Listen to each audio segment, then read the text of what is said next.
You good? Yeah. All right, let's do it. Can you just tell us your name and what you do? I am Carmen Maria Machado. It's weird saying this stuff. I'm Carmen Maria Machado, and I'm a writer. And what else am I? Wait, what do I do? Yeah. I'm a writer. I'm a teacher. I'm a sinner. I'm a saint. I do not feel ashamed. Sorry, never mind. That's from a song. Forget it. Yeah, I'm a writer. with you. I'm a writer and a teacher. Okay. That's a lot of things right there.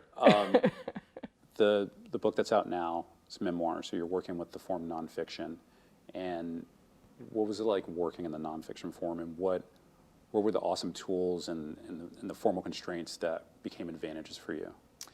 I mean, yeah, so nonfiction is a whole different animal for me. It's much harder, it's much slower. So fiction, I could write fiction all day, even fiction that is about hard topics. Like, I find it comes out very easily. And nonfiction, I only really write like one essay a year. Like, I'm always thinking about essays, but I mean, the thing about nonfiction is a lot of nonfiction is trying to figure out what you think and like giving meaning to what has happened to you. And those are like the hardest things in the world. And so I find nonfiction very challenging, and I sort of have said after this book, I'm like, I don't want to do that again. It was like really hard.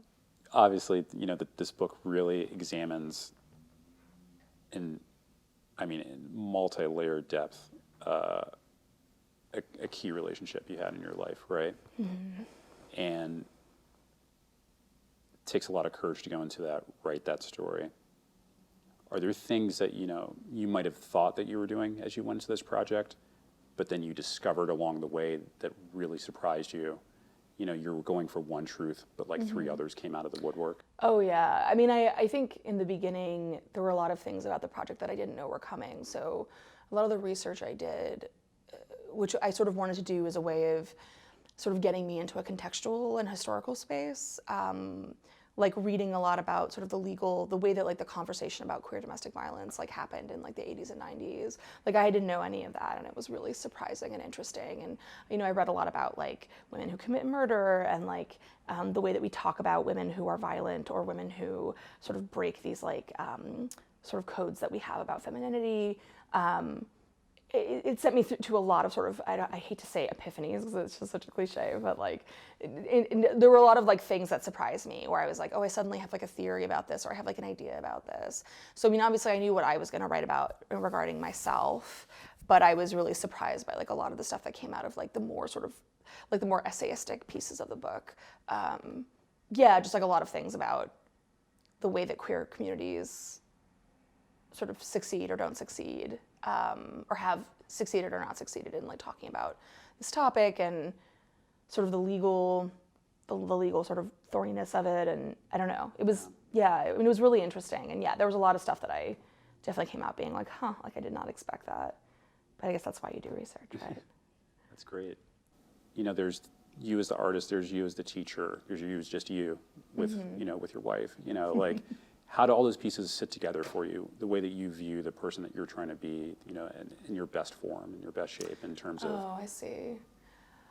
Wow, it's a good question. I mean, I think there's always this sort of the struggle of, I'm only one person, I only have so much time, and there's so many things I want to do. I mean, I'm actually becoming really interested. Like, I'm working on a comic book right now, and I've been really loving it. And I've been like thinking about other forms that I want to try, and like video games and movie scripts, and I have like all these ideas for all kinds of stuff. And so part of me is like, I just want to like be making things all the time, but I also like really love teaching. So I don't know. So I think I'm still trying to figure out exactly what my sort of adult, because I mean, I've only really sort of come into myself as like an artist, professionally speaking, in the last like couple of years. And so I'm still trying to figure out like how to balance my practice with my life. I also like really like cooking, so like this summer, like I had foot surgery and I was off my feet and it was horrible, and then like I got back on my feet, and then I had like a month for teaching, and every day I made like a really fancy dinner, and it was so relaxing, and I was like, this is all I want to do. I just want to be a housefrau. I just want to like make sure the keep the mantle dusted and like make really fancy dinners, which is like not actually what I want to do with my entire life, but like it just was so soothing and lovely. And I I was just like, man, this is great. Like I can do this every day. I just feel so happy doing it. You know, I feel happy like creating and like cooking and like just having that sort of thing. So yeah, so I don't know. I'm still trying to figure out like where is the balance between like a certain kind of home life that I want. Because that's why I just like being at home. I like my house. I like my being with my, wife and not being on the road. We're gonna get a dog soon. So I'm like very excited about that. So like, I'm like, that's actually kind of what I want to do. But I also want to like do all this other stuff. So I don't know. I'm still trying to figure out like what it is that, like what it's gonna look like. And for now, I'm just, I don't know, just playing by ear, seeing how it goes. Yeah. What advice would you give someone if they're maybe looking to be in an MFA program, but maybe they do that, or maybe they can't do that? What are the practices and the thoughts that they should be keeping in mind? What should they value as they maybe try to take that next step to go from just in their basement or in their living room to the professional artist? I mean, everybody's different. I think you have to figure out, I think a thing that I notice a lot as a teacher and sort of doing like events and things, like people do get very focused on things like publication. And I have never, like, I remember like when I was here at Iowa, like beloved Sam Chang saying to all of us, like, y'all need to calm down. She didn't say it that way, she was very nice, but she basically was like, you guys need to stop focusing on publication, like write a good book, like you're here, like that's the point of being here.